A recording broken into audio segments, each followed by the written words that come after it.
Grazie innanzitutto per questo invito. Thank you, first of all, for inviting me. I'm really delighted to be able to make my contribution on the main topic today, which was very clearly elucidated by the previous speaker. I will try and focus on an area where I have some practical experience, which will allow me to speak in my capacity as a national MP, feeding into transnational legislation today as we send out a very clear signal to members of the European Parliament from Italy.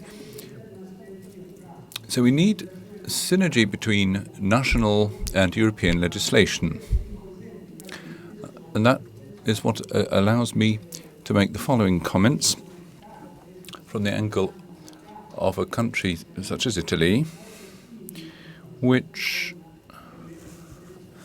albeit with certain structural differences, which I'm glad to say put our country in a somewhat better position,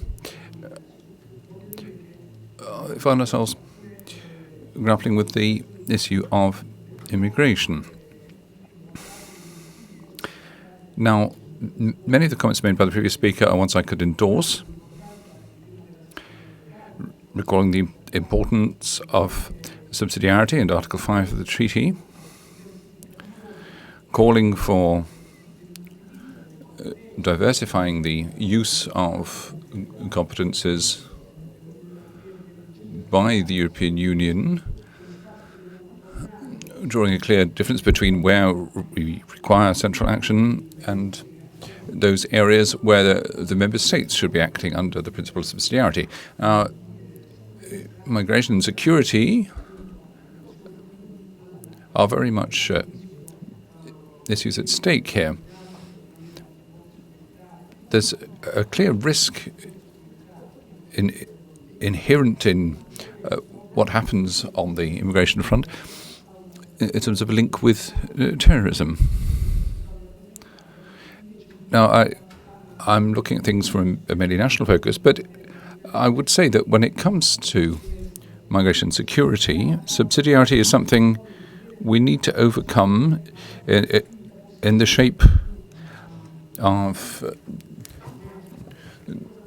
the most synergetic cooperation we can possibly muster.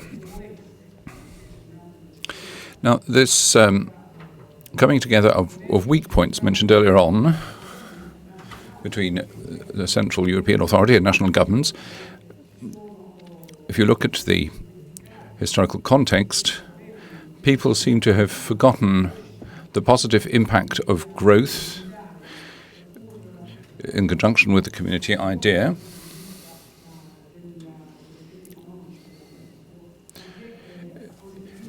It's had its impact on the economy,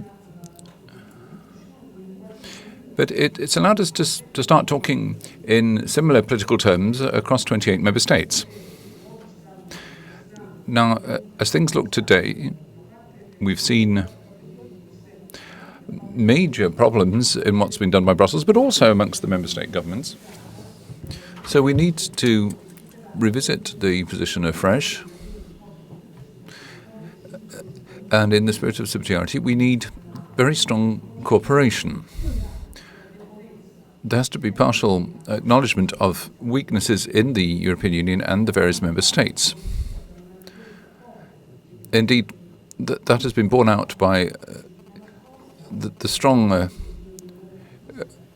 appeal last week from the President of the Council, Donald Tusk, at the G20 meeting, when he called for action to be taken to manage migration with a wider global consensus to surround it. This is seen as an area where individual member states and areas of the community, Europe in this instance, have not been speaking with one voice. And they weren't able to take effective action. I think this is a clear demonstration of where our weak points lie. If we want to put forward strong proposals embodying a political solution to what is a difficult problem, looking to our other major partners around the world, they've confined themselves to just providing financial support, whereas, broadly speaking, the vast bulk of the work has to be done in a European context, but within Europe we're failing to get a handle on this massive migration.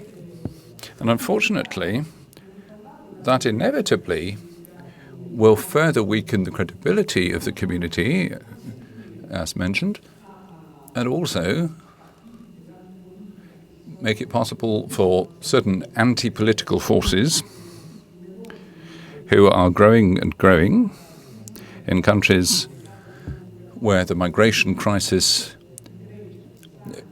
has been burgeoning, Greece, Italy, and Spain.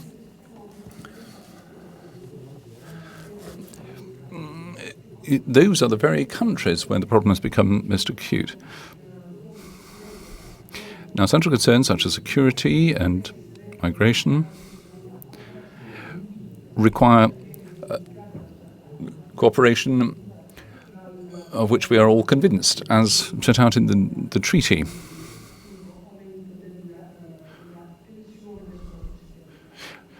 Although we need to devote greater attention to subsidiarity. Now, turning to terrorism, there the community has not only shown itself to be politically weak intrinsically, it's also been short-sighted. And it started to pay the price for that. In this context, cooperation is not enough. We need some pointers towards a strategy which will actually embody national demands. The strategy has to be very much a community one. Unfortunately, for too long now, for years, the inherent weakness of Central European institutions and the individual member states has generated an impact which European citizens are paying the price for. So, of course, subsidiarity is important. That flows from the failure of the concept of a stronger community authority. But at the same time, as far as we possibly can, we do need to breathe fresh life into the idea of strengthening a shared strategy to tackle the two major issues of security and migration.